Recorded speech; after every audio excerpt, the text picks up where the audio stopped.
आज हम शुरू करने जा रहे हैं अभाज्य गुणनखंड, जो कि क्लास 10th का एक बहुत ही महत्वपूर्ण टॉपिक है। चलिए हम समझते हैं अभाज्य गुणनखंड। लेकिन अभाज्य गुणनखंड से पहले हम ये समझने की कोशिश करेंगे कि गुणनखंड क्या चीज़ होता है। चलिए हम समझते हैं पहले गुणनखंड क्या होता है। जैसे समझिए, जैसे लिखा गया है यहाँ पर, मान लीजिए है 36। क्या है? 36। तो अब ये देखिए 36 को कौन कौन काट सकता है, मतलब जो ये 36 है हमारा, ये किस किस संख्या से कट सकता है। जैसे ये हमारा कट सकता है 2 से, हमारा ये कट सकता है 3 से, और ये हमारा कट सकता है 4 से, ये हमारा कट सकता है 6 से, ये हमारा कट सकता है 9 से, और ये हमारा कट सकता है 12 से, और ये हमारा कट सकता है 18 से, और ये हमारा कट सकता है 36। तो इस तरीके से ये हमारी इन संख्याओं से कट सकता है। तो यानी जो ये 36 है, ये जिन जिन संख्याओं से कट रहा है, ये सब क्या है? इसके गुणनखंड है। अगर हम बात करें 15 की, तो जो ये हमारा 15 है, 15 किससे कट सकता है? ये हमारा कट सकता है 3 से, ये कट सकता है 5 से, ये कट सकता है 15 से। तो ये सब क्या है? इसके गुणनखंड है। मतलब हर वो संख्या जो इसको काट सकती है, क्या कहलाएगी? इसकी गुणनखंड कहलाएगी। और जैसे जो हमारा एक होता है, ये सबका गुणनखंड है। जो हमारा एक है, ये किसका है? ये सबका गुणनखंड है। तो इस तरीके से क्या हुआ, ये सब क्या है? यानी कि जो ये सब है किसके? 36 के गुणनखंड है, और जो ये है ये किसके? 15 के गुणनखंड है। तो इस तरीके से ये हमारा गुणनखंड हो गया। अब हम क्या पढ़ेंगे? हम पढ़ेंगे अभाज्य गुणनखंड। लेकिन अभाज्य गुणनखंड समझने से पहले हमें समझना होगा अभाज्य संख्या किसे कहते हैं। तो जो अभाज्य संख्याएं होती हैं, ये क्या होती हैं? ऐसी संख्याएं जिनको केवल या तो अभाज्य संख्याएं क्या होती हैं? अभाज्य संख्याएं मतलब ऐसी संख्याएं जो या तो खुद से कटे या तो एक से कटे, उन्हें क्या बोलते हैं? अभाज्य संख्या बोलते हैं। इसका मतलब जो अभाज्य संख्याएं होती हैं, उनके केवल कितने गुणनखंड होते हैं? 2। ना तो 2 से ज्यादा, ना 2 से कम, यानी उनको केवल 2 संख्याएं काट सकती हैं, एक एक और एक वे स्वयं से कटेंगी। जैसे समझिए, जैसे कहा गया 2, 2 किससे कटेगा? 2 हमारा कटेगा या तो 1 से कटेगा या तो 2 से कटेगा। जैसे हमें 3 कहा गया, 3 किससे कटेगा? या 1 से कटेगा या 3 से कटेगा। 5 कहा गया, 5 किससे कटेगा? ये हमारा 1 से कटेगा, 5 से कटेगा। तो ये सब क्या है? अभाज्य संख्याएं हैं। जैसे कहा गया 6, तो 6 क्या है? ये 2 से कटेगा, 3 से कटेगा, 6 से कटेगा, 1 से कटेगा। तो इसके कितने हो गए? 4 गुणनखंड। तो इसलिए ये हमारा अभाज्य संख्या नहीं, ये क्या है? भाज्य संख्या है। तो अभाज्य संख्याओं में केवल 2 गुणनखंड होते हैं, ना 2 से कम ना 2 से ज्यादा। तो इस तरीके से ये क्या हो गए? हमारी अभाज्य संख्याएं, और ये क्या हो गई? हमारी भाज्य संख्याएं। अब हमें क्या पढ़ना है? हमें पढ़ना है अभाज्य संख्याएं यानी अभाज्य गुणनखंड। तो अभाज्य गुणनखंड में केवल जैसे 2 हो गया, 3 हो गया, केवल हमें अभाज्य संख्याओं को लेंगे। जैसे इसमें 3 हो गया, 5 हो गया, मतलब जो अभाज्य गुणनखंड होते हैं, इसमें केवल अभाज्य संख्याएं ली जाती हैं बस। अब हम सीखेंगे कि अभाज्य संख्याओं यानी अभाज्य गुणनखंडों को निकाला कैसे जाता है। अब हम शुरू करते हैं क्या? अभाज्य गुणनखंड निकालना, यानी कैसे हम अभाज्य गुणनखंड को निकालेंगे। सबसे पहले हम शुरू करेंगे एक छोटी संख्या, मान लीजिए हम 12 शुरू करें। कहाँ शुरू करेंगे? 12 से। तो अब हम सबसे पहले ये समझते हैं कि सबसे छोटी अभाज्य संख्या कौन सी होती है। तो सबसे छोटी कौन सी अभाज्य संख्या है? वो है 2। कौन है? 2। इसका मतलब हम सबसे पहले काटना शुरू करेंगे 2 से, फिर 2, फिर 3, फिर 5, फिर 7, फिर 11, ऐसे बढ़ते चले जाएंगे। तो देखिए जो हमारा ये 12 है, ये 2 से कटेगा कि नहीं कटेगा? तो ध्यान दीजिए, 2 से केवल वही संख्याएं कटती हैं जिनके अंत में क्या आए? 0 आए, 2 आए, 4 आए, 6 आए और 8 आए। केवल वही संख्याएं 2 से कटेंगी जिनके अंत में 0, 2, 4, 6 और 8 आएगा। तो चलिए, अब हम यहाँ लास्ट में क्या आया है? हमारा 2। इसका मतलब ये हमारा 2 से कटेगा। वैसे भी छोटी संख्या 12 दिख रही है, तो 12 2 से कट ही जाएगी। तो हम क्या करेंगे? इसको 2 से काटेंगे। तो 2 से काटेंगे कितनी बार जाएगा? ये 6 बार। क्या हो गया? 2 छंग 12। फिर 6 है, ये कितने से कटेगा? 2 से। तो 2 तिहाई 6, ये क्या हो गया? 2 तिहाई 6, फिर 3 एक कम 3। तो इस तरीके से ये क्या हो गया? हमारा गुणनखंड कंप्लीट। हमें करना क्या है? यहाँ पे हम लिख देंगे 12 बराबर में 2 गुणे 2 गुणे 3। ये हो गया हमारा क्या? गुणनखंड। अब हम चाहे तो इसको ऐसे भी लिख सकते हैं 2। याद ध्यान दीजिए, 2 की घात 1 है, 2 की घात 1 है, गुणम घातें जुड़ती हैं, क्या बन जाएगा? 2 की घात 2 गुणे 3। ये हो गया हमारा अभाज्य गुणनखंड कंप्लीट। अब हम थोड़ा बड़ी संख्याओं पे आते हैं। जैसे मान लीजिए हमें करना है 54 का। किसका करना है? 54 का। तो 54 कैसे होगा? ये हमारा कटेगा किससे? लास्ट में 4 है, 2 से कट जाएगा, 2 से काटते हैं। चलिए, जब हम 2 से भाग देंगे 5 में जाएगा हमारा 2 बार, 2 दूना 4 यानी 4 आया, यानी बचा हमारा 1। हो गया कितना? 14। फिर 2 सत्ते 14। अब देखिए लास्ट में क्या है? हमारा 7 आया। अगर 7 आ गया तो ये हमारा 2 से नहीं कटेगा। अब 2 के बाद क्या आता है? 3। तो हम 3 से चेक करेंगे। तो 3 से केवल वही संख्या कटती है जिनके अंकों को मतलब यहाँ पे 2 लिखा है और 7 लिखा है, तो जिनके अंकों को जोड़ने में जो संख्या बनेगी, जैसे 7 और 2 जोड़ेंगे क्या बनेगा? हमारा 9। अगर ये संख्या जो बनेगी अगर 3 से कट रही है तो ये भी हमारा 3 से कटेगा, नहीं तो नहीं कटेगा। तो 7 और 2 जोड़ेंगे क्या बनेगा हमारा 9, 9 3 से कटेगा, इसका मतलब 27 हमारा 3 से कटेगा। तो संख्या चाहे छोटी रहे चाहे बड़ी, जो विभाज्यता का नियम है ये हर स्थान पर लगता है। तो चलिए हम इसको काटते हैं 3 से। 3 9 27, फिर 3 त्रिका 9 और 3 एकम 3। हम क्या लिख देंगे 54 बराबर में 2 गुणे 3 गुणे 3 गुणे 3। इस तरीके से ये हो गया हमारा कंप्लीट। तो उम्मीद करते हैं आपको ये समझ में आ रहा होगा। हम ये 2 एग्जाम्पल और समझते हैं, थोड़े बड़े हैं ये लेकिन हम करने की कोशिश करते हैं।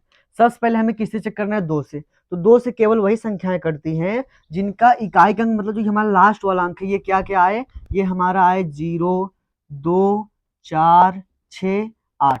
अगर इनमें से कोई भी आएगा तो ये हमारा 2 से कटेगा, नहीं तो 2 से नहीं कटेगा। अब लास्ट में 5 आया, इसका मतलब ये 2 से नहीं कटेगा। अब हमें चेक करना है किससे 3 से। 2 के बाद हम किससे चेक करेंगे 3 से। तो देखिए 3 से कब कटता है, जो इनके अंक है इनको आप जोड़ लीजिए। जैसे 9 1 10, 10 8 18, 18 4 22 और 22 और 5 कितना होगा 27। तो 27 हमारा 3 से कटेगा, तो ये संख्या भी 3 से कटेगी, निश्चित है। तो हम इसको क्या करेंगे 3 से काटेंगे। चलिए काटना शुरू करते हैं। जब हम काटना शुरू करेंगे 3 से तो पहले 3 के टेबल पढ़ना है ताकि 19 ज्यादा ना हो। तो कितना हो जाएगा 3 छंग 18, बचा कितना यहाँ पे 1, 18 हुआ 19 था तो बचा 1 हो गया 18। फिर क्या हो जाएगा हमारा 3 छंग 18, फिर यहाँ हमारा कुछ नहीं बचा, अब हमें क्या बचा 4। तो 3 एक कम 3, यहाँ बचा 1 हो गया 15, 3 बचे 15। अब फिर से हम चेक करते हैं हमारा 3 से कटेगा नहीं कटेगा। 6 और 6 12 हो गया, 12 1 13, 5 18, मतलब ये भी 3 से कट जाएगा। तो चलिए 3 से काटते हैं फिर इसको। 3 दूनी 6, फिर 3 दूनी 6। अब यहाँ ध्यान दीजिए हम एक लिए, एक हमारा 3 टेबल में नहीं आएगा तो हम क्या करेंगे, यानी हमको 5 भी लेना पड़ेगा। अब हमें 2 अंक साथ में लेना, इसलिए हम क्या करेंगे यहाँ 0 बढ़ाएंगे तो ये 15 बन जाएगा। अब क्या हो जाएगा 5 बार जाएगा, 3 5 15 हो गया। फिर अब हम फिर चेक करते हैं ये हमारा 3 से कटेगा नहीं कटेगा। तो 2 2 4, 4 में 0 जोड़ेंगे 4 ही रहेगा, और 4 में 5 जोड़ेंगे कितना 9 बन जाएगा। इसका मतलब ये हमारा 3 से कटेगा। तो चलिए हम 3 से इसको काटते हैं। फिर 3 9 27, 3 सते 21, यहाँ बचा 1 हो गया 10, 3 त्रिका 9, यहाँ बचा 1 हो गया 15, 3 पचे 15। फिर अब फिर चेक करते हैं हमारा 3 से कटेगा नहीं कटेगा। 7 3 10 5 15, इसका मतलब ये भी 3 से कट जाएगा, तो 3 से काट दीजिए। 3 दूनी 6, यहाँ बचा हमारा 1 हो गया 13, 3 चौक 12, यहाँ बचा फिर से 1 हो गया हमारा 15, 3 पचे 15।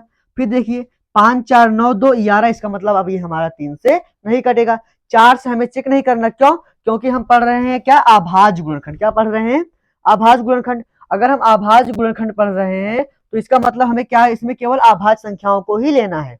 तो हम क्या करेंगे 4 को हम नहीं लेंगे, हम सीधा किस पे आ जाएंगे 5 पे। 3 के बाद किस पे आएंगे सीधा 5 पे। तो अब देखिए 5 से अगर लास्ट में हमारा 0 आए या 5 आए तो ये संख्या 5 से कट जाती है, लेकिन जो 0 वाला होगा इसको तो पहले ही 2 काट चुका होगा। इसका मतलब हमें क्या मिलेगा केवल आभाज्य गुणनखंड में केवल हमें मिलेगा 5। तो चलिए हम इसको काटते हैं।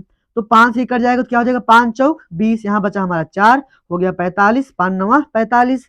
अब हमारा ये 5 से नहीं कटेगा। अब समझिए हम 7 से या फिर 11 से इन सब नियमों को नहीं पढ़ेंगे, इन सबको सीधा डायरेक्ट काटेंगे। क्यों, क्योंकि जो नियम होंगे ये और आपको कठिन पड़ेंगे, यानी और बड़े पहले आप यानी जो उनके सम संख्या वाले स्थान है उनको देखिए, फिर विषम संख्या जो मान है उसको देखिए, फिर उनको जोड़िए फिर घटाइए, तो वो आपका बहुत लंबा प्रोसेस पड़ेगा। इसलिए हम क्या करेंगे सीधा काट के चेक करेंगे हमारा कट रहा है क्यों, क्योंकि अब संख्याएं बहुत छोटी बन जाती हैं। तो देखिए 49 से ये हमारा 5 तो कटेगा नहीं। अब 5 के बाद हमको 6 चेक नहीं करना है, क्यों, क्योंकि 6 एक भाज्य संख्या है। अब 7 से चेक करिए, तो 7 सते 49, ये हमारा 7 से कट गया। फिर 7 एकम 7, यानी ये हो गया हमारा कंप्लीट। तो हम क्या लिख देंगे 19,845 बराबर में 3 गुणे 3 गुणे 3 गुणे 3 फिर 5 गुणे 7। देखिए कितना हमारा 4 बार आया है 3, तो हम 4 बार क्या लिख दिए 3 लिख दिए। एक बार 5 आया तो एक बार 5 लिख लिए। 2 बार 7 आया तो हम 2 बार क्या लिख दिए 7। इस तरह से हमारा क्या आभाज्य गुणनखंड हो गया कंप्लीट। चलिए हम इसको भी करने की कोशिश करते हैं। देखिए इसमें लास्ट में हमारा क्या आया है 2। अगर लास्ट में 2 आया है तो ये सीधी सी बात है ये हमारा 2 से कट जाएगा। तो किससे हम काटेंगे 2 से। 2 चौक 8, यहाँ कुछ नहीं बचा हमारा। अब यहाँ हमें क्या मिल गया 4, 2 दूनी 4, फिर 2 तिहाई 6, फिर यहाँ क्या बचा हमारा 7, तो 2 तिहाई 6, यहाँ बचा 1 हो गया 12, 2 छंग 12। तो ये हमारा क्या हो गया कट गया। अब हम इसको काटेंगे, देखिए लास्ट में फिर से 6 आया तो ये भी हमारा 2 से कटेगा, तो काटिए इसको। 2 दूनी 4, फिर 2 एक कम 2, ये यहाँ कुछ नहीं बचा, हमें क्या मिला 3, 2 एक कम 2, यहाँ बचा 1 हो गया 13, तो 2 छंग 12, यहाँ फिर बचा 1 हो गया 16, फिर 2 8 16। फिर चलिए लास्ट में 8 आया, फिर ये 2 से कटेगा, फिर 2 से काटिए। चलिए 2 एक कम 2। अब देखिए जो हमारा हम क्या लेंगे, 2 हमारा पूरा कट गया, हमें मिला क्या 1। अब फिर से वही बात बता रहे जो भी पहले बताए थे, क्योंकि हम 2 के पहाड़ा में 2 की टेबल में 1 आएगा नहीं, हमें लेना पड़ेगा क्या 11, यानी 2 संख्याओं को हमें साथ, यानी 2 अंकों को साथ में लेना पड़ेगा। तो 2 अंकों को साथ में लेने के लिए हम यहाँ क्या बढ़ाएंगे, पहले 0, फिर क्या लेंगे 11, फिर 2 पंचे क्या हो गया हमारा 10, यहाँ बचा 1 हो गया 16, फिर 2 8 16, यहाँ बचा हमारा कुछ नहीं, तो क्या लेंगे हम 8, तो 2 चौक 8, फिर से लास्ट में क्या आया 4, तो फिर ये किससे कटेगा हमारा 2 से ही कटेगा, काटिए 2 से। 2 पंचे 10, यहाँ क्या बचा हमारा कुछ नहीं, हम लेंगे 5, 2 दूना 4, यहाँ बचा 1 हो गया 18, 2 नवा 18, फिर 2 दूनी 4, फिर चलिए काटते हैं। अब फिर लास्ट में 2 आया, फिर 2 से कटेगा, फिर क्या हो जाएगा 2 दूनी 4, यहाँ बचा 1 हो गया 12, 2 छंग 12, फिर क्या हो जाएगा यहाँ कुछ नहीं बचा, यहाँ हमारा मिल गया क्या 9 हमें, फिर 2 चौक 8, यहाँ बचा 1 हो गया 12, 2 छंग 12, फिर हम किससे काटेंगे इसको, लास्ट में फिर 6 आया, फिर 2 से कटेगा, फिर 2 से काटिए, तो 2 से काटेंगे 2 एक कम 2, यहाँ क्या मिला हमें 6, 2 तिहाई 6, फिर यहाँ क्या हो जाएगा 4, तो 2 दूना 4 और 2 तिहाई 6। तो अब ये हमारा 2 से काटने वाला काम हो गया समाप्त। अब हम चेक करेंगे किससे, 3 से। तो 3 से ये संख्याएं तभी कटेंगी जब इनके अंकों को जोड़ने पे बनी संख्या 3 से कट जाए। देखिए 3 एक 4, 4 में 2 जोड़ेंगे तो 6, 6 में 3 जोड़ेंगे तो 9, यानी कि ये हमारा 9 जो है 3 से कटेगा, तो ये भी हमारा 3 से कट जाएगा। चलिए इसको हम 3 से काटते हैं। तो 3 चौक 12, यहाँ बचा हमारा 1 हो गया, फिर से 12, 3 चौक 12, यहाँ बचा कुछ नहीं, क्या मिला हमें 3, तो 3 एक कम 3, तो ये हमारा क्या हो गया 3 से, यानी कट गया। हम इसको चेक करते हैं, तो 4 4 कितना हो जाएगा 8, और 8 और 1 9, इसका मतलब 9 3 से कटेगा, तो ये भी 3 से कट जाएगी। तो 3 एक कम 3, यहाँ बचा 1 हो गया 14, 3 चौक 12, यहाँ बचा कितना हमारा 2 हो गया 21, 3 सत्ते 21। अब देखिए ये हमारा 3 से कटेगा नहीं कटेगा, 4 एक 5, और 5 में 7 जोड़ेंगे तो 12, इसका मतलब ये भी 3 से कटेगा, फिर काटिए 3 से। तो क्या अब ये 3 से कट जाएगा तो क्या हो जाएगा 3 चौक 12, यहाँ बचा हमारा 2 हो गया 27, 3 9 27। अब ये जो 49 से किससे कटेगा, फिर 7 से कटेगा, तो 7 सत्ते 49, और फिर 7 एक कम 7। इस तरह से ये हो गया क्या हमारा कंप्लीट। हम कॉन्सेप्ट समझ चुके हैं। अब हम समझेंगे प्रश्नावली 1.1 की पहली सवाल, जिसमें क्या कह रहा है कि निम्नलिखित संख्याओं के, जिसमें क्या कह रहा है, निम्नलिखित संख्याओं को अभाज्य संख्याओं के गुणनखंड के गुणनफल के रूप में व्यक्त कीजिए। तो आपको प्रश्न दिख रहा होगा स्क्रीन पर। चलिए हम शुरू करते हैं कहाँ से, अपना क्वेश्चन से। तो पहले में हमारा पहला क्या है 140, इसको हमें क्या करना है, अभाज्य गुणनखंड करना है इसका। चलिए करते हैं। तो ये लास्ट में क्या है 0, अभी हम आपको समझाए थे, अगर लास्ट में 0 2 4 6 या 8 आएगा तो ये संख्याएं क्या होंगी, 2 से कट जाएंगी, इसका मतलब ये भी हमारा किससे कटेगा 2 से। चलिए काटते हैं। तो 2 सत्ते 14, यहाँ क्या बचा कुछ नहीं, हमें क्या मिला 0 केवल। तो 2 का पहाड़ा जब हम 0 बार पढ़ेंगे तो हमारा क्या आता है 0, इसलिए क्या हो जाएगा 2 0 जा 0। फिर अब ये क्या हमारा 70, तो किससे काटेंगे हम, लास्ट में फिर 0 है, फिर 2 से कटेगा, तो 2 तिहाई 6 बचा, यहाँ 1 हो गया 10, 2 पंचे 10, फिर ये हमारा हो गया 35। अब ये देखिए 2 से कटेगा नहीं, अब हम चेक करेंगे 3 से। 3 से कब कटता है, जब इसके अंकों को जोड़ने पर बड़ी संख्या 3 से कट जाए, तो ये भी 3 से कटेगी। तो 5 3 कितना होता है 8, अब 8 हमारा 3 से कटेगा नहीं, इसलिए ये भी 3 से नहीं कटेगा। अब हम किसी चेक करेंगे 5 से, तो जिसके अंत में 5 आता है वो हमारा 5 से कटता है, तो इसके लास्ट में 5 आया तो ये 5 से कटेगा। 5 सत्ते क्या हो गया 35, और फिर 7 एक कम क्या हो गया 7। तो इस तरह से ये हो गया हमारा कंप्लीट।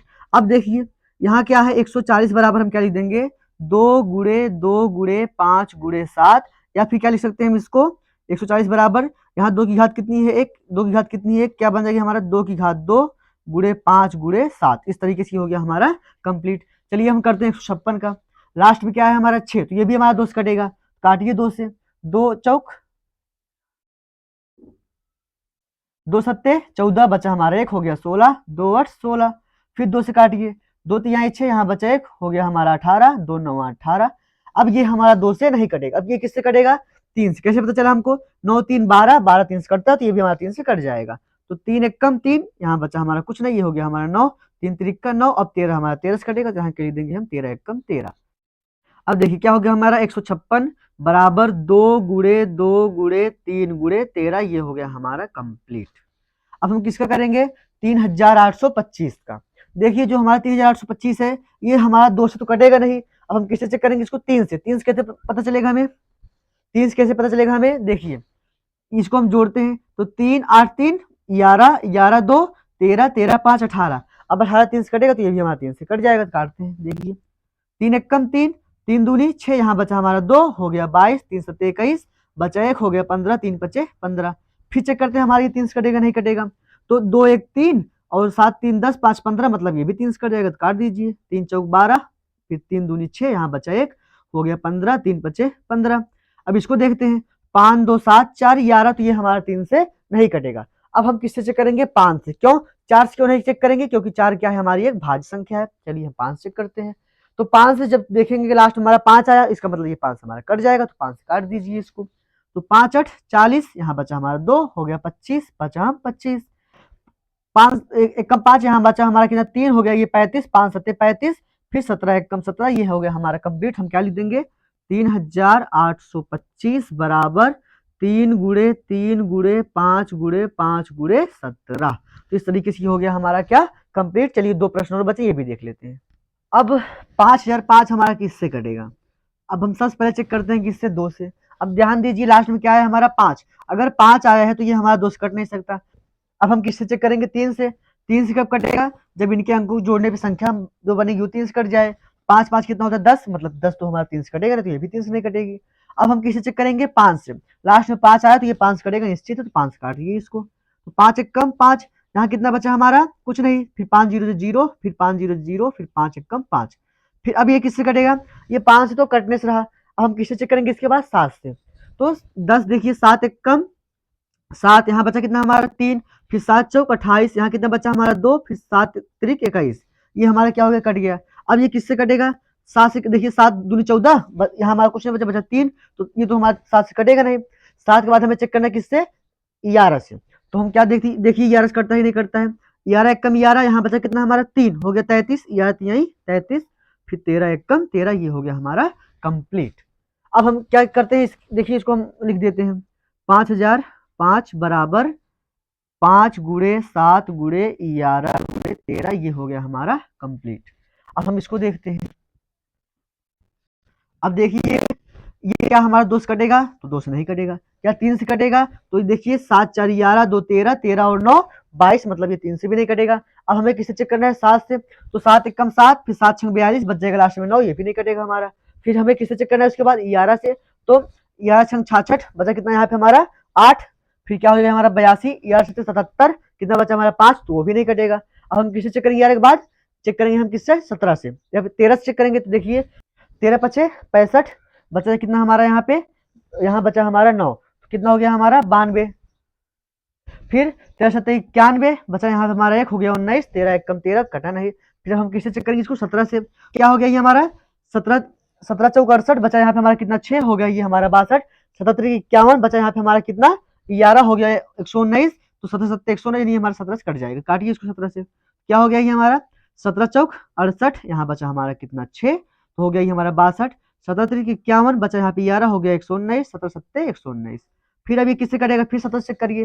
तो 17 34, कितना बचा यहाँ पे हमारा? यहाँ हमारा बचा कितना? 9, फिर 17 पारा में तो ये आएगा नहीं, छोड़ दीजिए। फिर 19 चेक करिए। तो 19 दूनी 38, यहाँ कितना बचा हमारा? यहाँ बचा हमारा 5, फिर 19 57, यानी ये कट जाएगा, तो 19 से काट दीजिए इसको।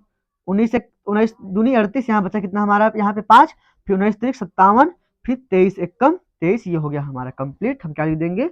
7429 बराबर 17 गुणे 19 गुणे 23, इस तरह से हो गया हमारा प्रश्नावली 1.1 का पहला समाप्त। हम इसमें क्या कॉन्सेप्ट भी समझ लिए और हम क्या कहिए सवाल भी समझ लिए। अब इसका इस्तेमाल करके हम आगे सीखेंगे एलसीएम और एचसीएफ निकालना। चलिए हम प्रश्नावली 1.1 की तीसरी सवाल देखेंगे, जिसमें क्या है कि हमको आभाज्य गुणनखंड का प्रयोग करके इनका क्या करना है? एलसीएम और एचसीएफ निकालना। देखिए अब हम क्या करेंगे? सबसे पहले हम क्या निकालेंगे? आभाज्य गुणनखंड, तभी हम क्या करेंगे? इसका एलसीएम और एचसीएफ कर पाएंगे। सबसे पहले हम क्या करेंगे? 12 15 और 21 क्या निकालेंगे? आभाज्य गुणनखंड निकालेंगे। उसके बाद ही हम इसका एलसीएम और एचसीएफ कर पाएंगे। चलिए सबसे पहले शुरू करते हैं कहाँ से? 12 से। तो 12 का क्या होगा हमारा? ये कटेगा हमारा 2 से, क्या आएगा? 2 छंग 12, फिर 2 3 आई 6 और 3 एक कम 3। फिर इसी तरह से 15 कटेगा हमारा किससे? 3 से। तो 3 पचे 15 और 5 एक कम 5। फिर हमारा 21 किससे कटेगा? ये कटेगा हमारा 3 से, 3 7 21 और 7 एक कम 7। हम क्या लिख देंगे? 12 बराबर में 2 गुणे 2 गुणे 3, और जो हमारा 15 इसको क्या लिख देंगे? 15 बराबर 3 गुणे 5।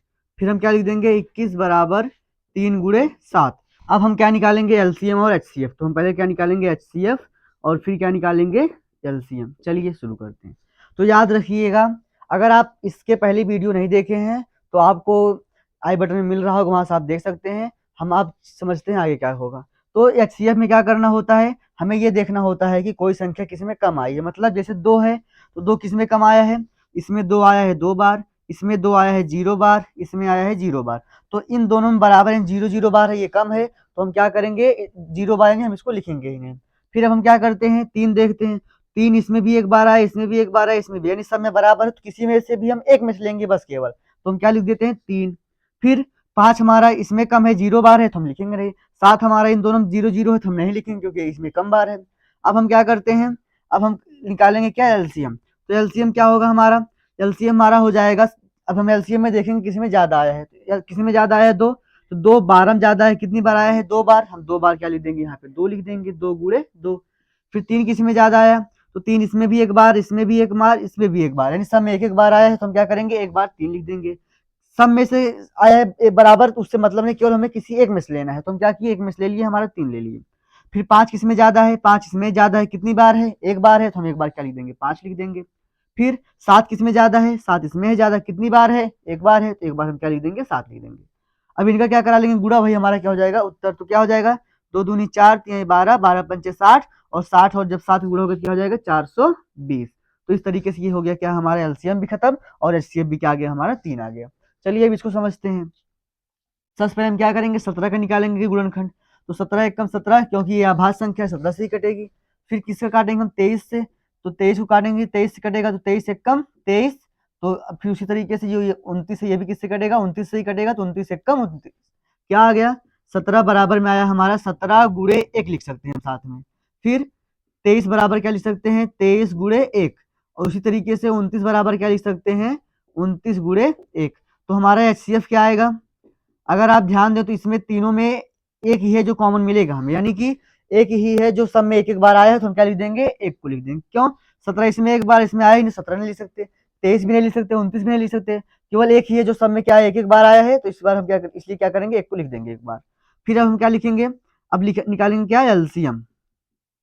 तो एलसीएम क्या हो जाएगा, 17 गुणे 23 गुणे 29, और इन सब का गुणा करेंगे तो क्या आएगा हमारा, तो हमारा आएगा कितना, तो हमारा आएगा 11,339। तो इस तरीके से ये हो गया। अब यहाँ गुणा ही तो करना, आप गुणा कर सकते हैं। जैसे पहले हम क्या करेंगे, 17 में किससे, 23 से गुणा कर देंगे। फिर जो आएगा हमारा उसमें हम किससे गुणा कर देंगे, 29 से कर देंगे। तो इस तरीके से हम गुणा बहुत छोटी सी चीज है, ये आप कर सकते हैं, इसलिए हम इसको नहीं बता रहे हैं। चलिए हम देखते हैं आगे। ये हमारा क्या है, आखिरी सवाल है। इसमें हमें क्या करना है, सेम वही काम, इनका एलसीएम और एचसीएफ निकालना है। किस विधि से निकालना है, अभाज्य गुणनखंड विधि से। इसलिए हम सबसे पहले क्या निकालेंगे, अभाज्य गुणनखंड निकालेंगे। देखिए हम जब 8 का निकालेंगे तो क्या आएगा हमारा, ये कटेगा किससे, 2 से, 2 चौक 8, फिर 2 दूनी 4 और 2 एकम 2। फिर इसी तरीके से क्या होगा 9 का, 3 त्रिक का 9 और 3 एकम 3। फिर हम इसी तरीके से 25 का निकालेंगे तो क्या होगा, 5 25 और 5 एकम 5। क्या आ गया हमारा, 8 बराबर आया क्या, 2 गुणे 2 गुणे 2। 9 बराबर हम क्या लिख देंगे, 3 गुणे 3, और 25 बराबर क्या लिख देंगे, 5 गुणे 5। अब हम सबसे पहले क्या निकालेंगे, हम सबसे पहले निकालेंगे एचसीएफ, फिर क्या निकालेंगे, एलसीएम। एचसीएफ में क्या होता है, एचसीएफ हमें देखना है कि ये जो संख्या है किसमें कम आई है। मतलब जैसे 2 है तो 2 किसमें कम आया, इसमें 2 आया है 3 बार, इसमें एक भी बार नहीं है, इसमें एक भी बार, यानी इसमें 0 बार है, इसमें 0 बार आया। तो 0 हमारा कम है, इसलिए हम क्या करेंगे, 0 बार लिखेंगे, यानी लिखेंगे ही नहीं।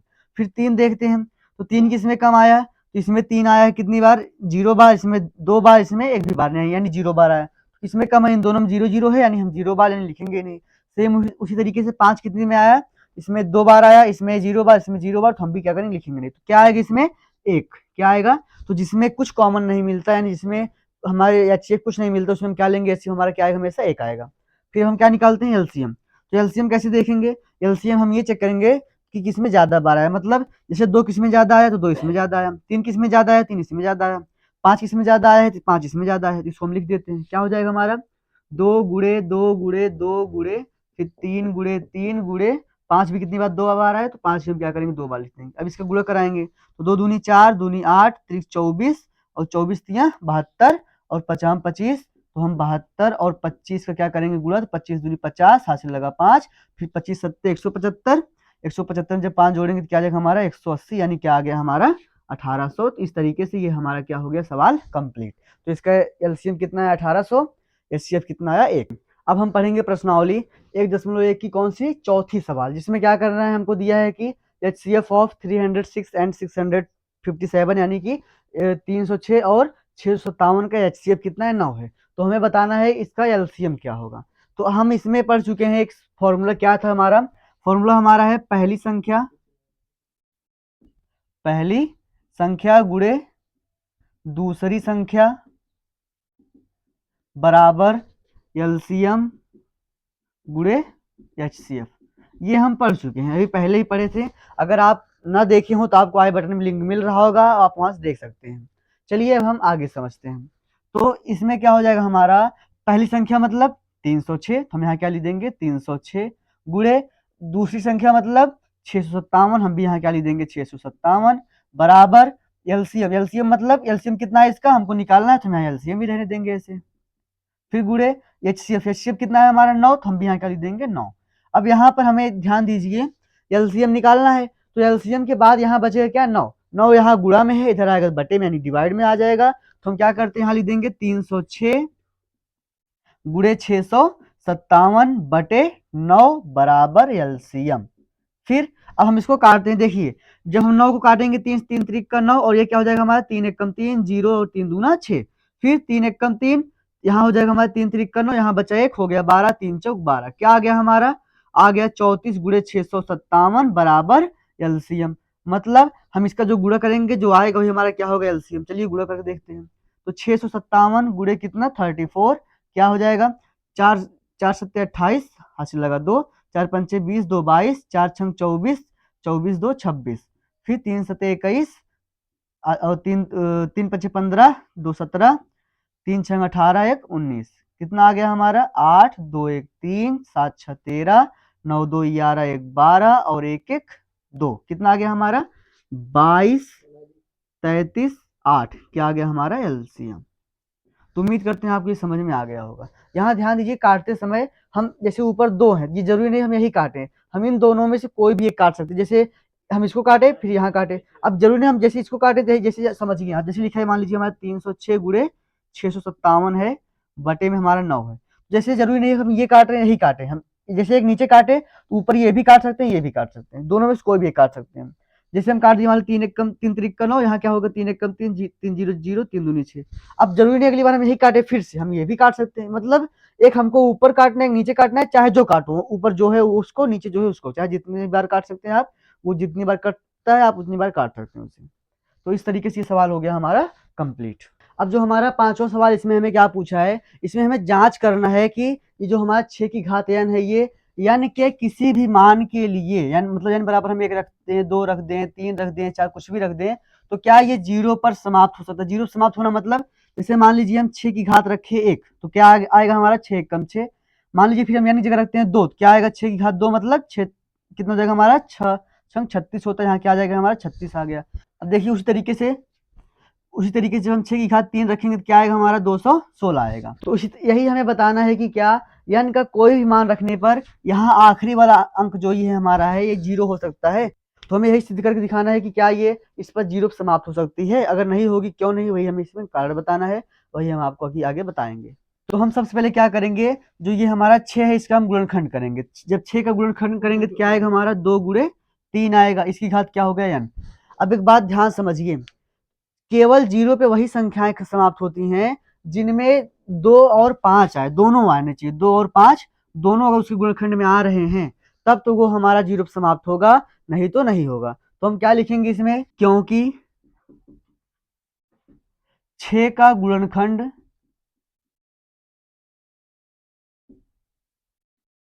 6 का गुणनखंड 2 गुणे 5 के रूप का नहीं है, के रूप का नहीं है। मतलब ये कि इसमें 2 और 5 नहीं आया, 2 तो आया लेकिन 5 नहीं आया। ये जरूरी नहीं है कि अगर 2 आएगा फिर भी हो जाएगा, 5 आएगा फिर भी हो जाएगा, नहीं, दोनों आएगा तभी होगा, और दोनों आ गए हैं तो उसके अलावा कुछ भी आए उससे मतलब नहीं है। तो आगे समझिए नहीं है, इसलिए n के किसी भी मान के लिए, यानी कि किसी भी मान के लिए 6 की घात n शून्य पर समाप्त नहीं हो सकती है।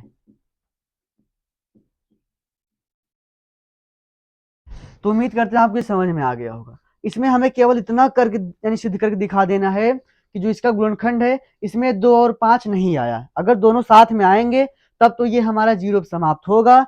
अगर इसमें 2 और 5 दोनों आ रहे हैं तब तो ये हमारा जीरो समाप्त होगा। अगर इसमें 2 और 5 नहीं आया तो ये हमारा जीरो समाप्त नहीं होगा। तो आपके यानी आपके क्लास में दो है, एक ये हमारा 6 की घात n है और एक कौन सा है हमारा 4 की घात n। कुछ भी रहे उससे हमको मतलब नहीं है, बस जैसे हम 4 गुणनखंड करेंगे तो क्या आएगा हमारा, ये हमारा आएगा 2 गुणे 2 की घात n।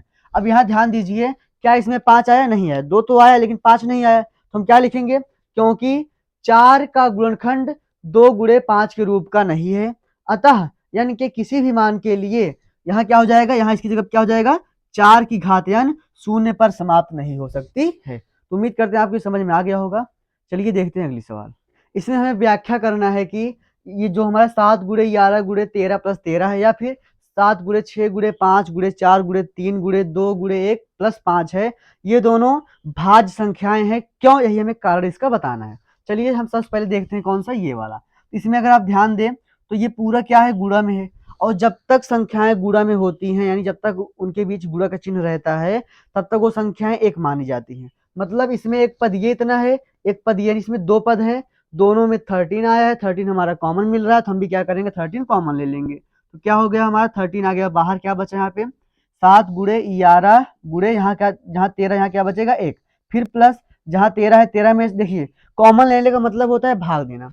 जब हम 13 में 13 से भाग देंगे, एक बार जाएगा, तो हम भी यहाँ क्या लिख देंगे, 1 लिख देंगे। इस तरीके से यहाँ 1 बचता है, ये इसका कारण है।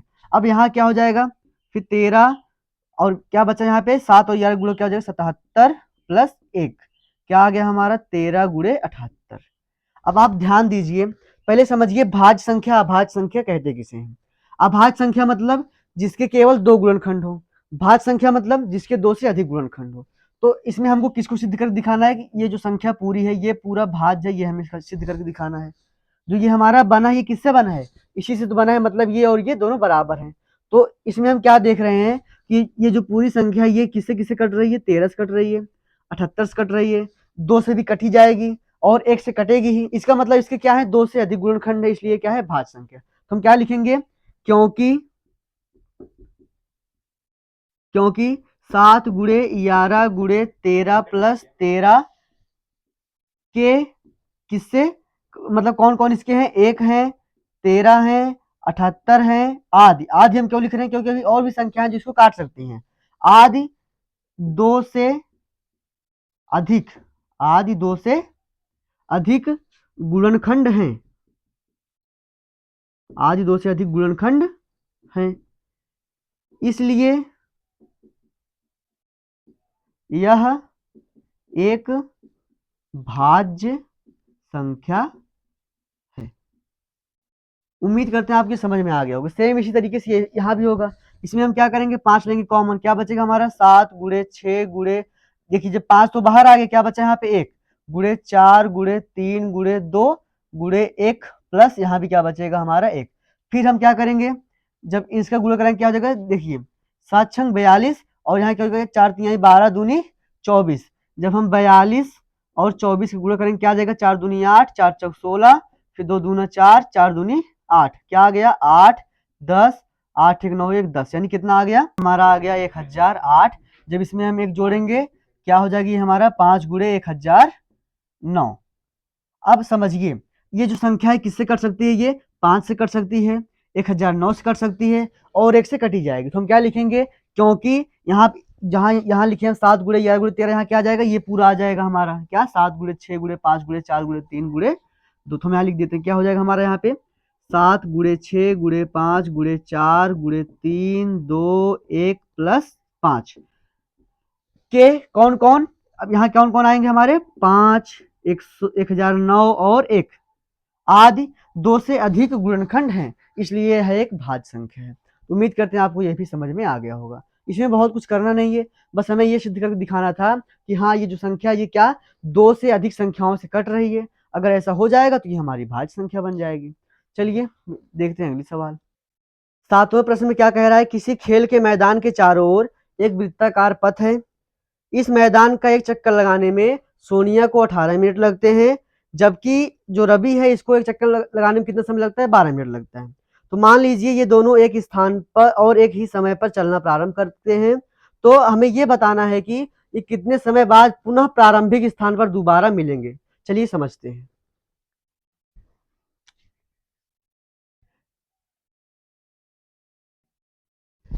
जैसे मान लीजिए ये हमारा क्या है, वृत्ताकार मैदान, ये क्या है हमारा मैदान, ये है हमारा स्टार्टिंग पॉइंट। ये क्या करते हैं, दोनों यहाँ से चलना शुरू करते हैं, कौन कौन, सोनिया और रवि। जो सोनिया है, सोनिया को एक चक्कर लगाने में कितना समय लगता है, वो लगता है उसको 18 मिनट। कितना समय लगता है उसको, 18 मिनट। यानी जब वो एक चक्कर लगा के पूरा वापस यहाँ पहुंचेगी तो कितना समय लेगी, 18 मिनट। जबकि रवि जो है वो क्या करता है, अपना एक चक्कर लगा के जब वापस इस स्थान पर पहुंचेगा तो इसको कितना समय लगता है, इसको लगता है 12 मिनट।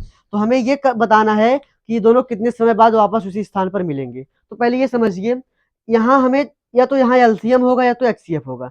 पहले ये समझिए एलसीएम कब होता है और एचसीएफ कब होता है। जब प्रश्न कुछ इस हिसाब से पूछा रहे कि वहां हमें कुछ उत्तर जो है हमारा, यानी कि जो हमारा प्रश्न हो इस हिसाब से पूछा हो कि यह कि ये दो संख्याएं उसे काट रही हो, मतलब जैसे अगर ये दोनों साथ में मिलेंगे तो आगे और ज्यादा समय बाद ही तो मिलेंगे। ये तो है नहीं कि हाँ पहले समय में जाके मिलेंगे, क्यों, 18 मिनट में ये दोनों पूरा ही करें, यानी 6 मिनट में तो ये मिल नहीं सकते।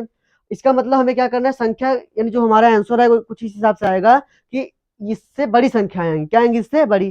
तो हमें हमेशा क्या निकालना होगा, एलसीएम। यानी जब ये पूछे कि ऐसी कौन संख्या जो इन यानी जिससे ये दोनों काट सकते हो, तो हमें क्या निकालना रहता है, हमेशा एलसीएम निकालना होगा।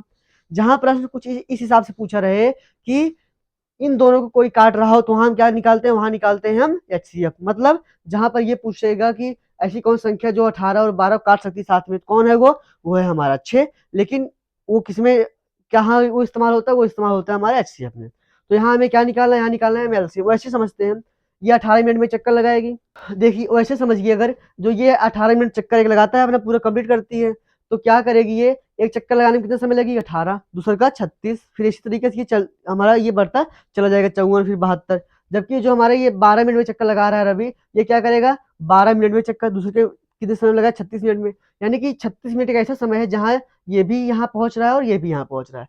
तो उसको हम कैसे करेंगे, लेकिन हम करेंगे कैसे, तो इसको करेंगे एलसीएम द्वारा। कैसे होगा ये हमारा, पहले हम क्या करेंगे, 18 का निकालेंगे, क्या होगा, 2 9 18, 3 3 का 9 और 3 1 3। फिर हम निकालेंगे 12 का, 2 6 12 और 2 3 6, फिर 3 1 3। याद रखिए इसमें आपको जहां भी एलसीएम एचसीएफ निकालना हो, आप वहां करेंगे किसका इस्तेमाल, अभाज्य गुणनखंड का। क्यों, क्योंकि हमें ये जो हमारा चैप्टर है पूरे में हमें अभाज्य गुणनखंड का इस्तेमाल करके ही सारे एलसीएम और एचसीएफ निकालने हैं। इसके अलावा और चैप्टर में वहाँ आप किसी भी तरीके से निकाल सकते हैं, लेकिन फर्स्ट चैप्टर में आपको इसी तरीके का इस्तेमाल करना है। चलिए तो क्या हो जाएगा हमारा, 18 बराबर में 2 गुणे 3 गुणे 3, फिर 12 बराबर में क्या हो जाएगा, 2 गुणे 2 गुणे 3। अब हम पहले क्या निकालेंगे, हमको केवल एलसीएम निकालना ही है। क्या हो जाएगा, एलसीएम में क्या देखा जाता है कि कोई संख्या किसमें ज्यादा आई है, मतलब जैसे 2 है, 2 किसमें ज्यादा आया, इसमें 1 बार आया, इसमें 2 बार, तो 2 बार आया, इसमें 2 बार लिख देते हैं। फिर 3 किसमें ज्यादा आया, 3 इसमें आया 2 बार, हम क्या लिख देंगे, 2 बार लिख देंगे 3 को, तो हो गया हमारा 3 गुणे 3। अब गुणा कर लेंगे, 2 दूना 4, 4 तिहाई 12, 12 तिहाई 36, तो क्या आ गया हमारा 36। इसका मतलब 36 मिनट बाद रवि और सोनिया उसी पॉइंट पे, स्टार्टिंग पॉइंट पर दोनों आके वापस मिलेंगे। तो इस तरीके से हमारा प्रश्नावली 1.1 हो गया कंप्लीट। मिलते हैं जल्दी नई वीडियो में, धन्यवाद।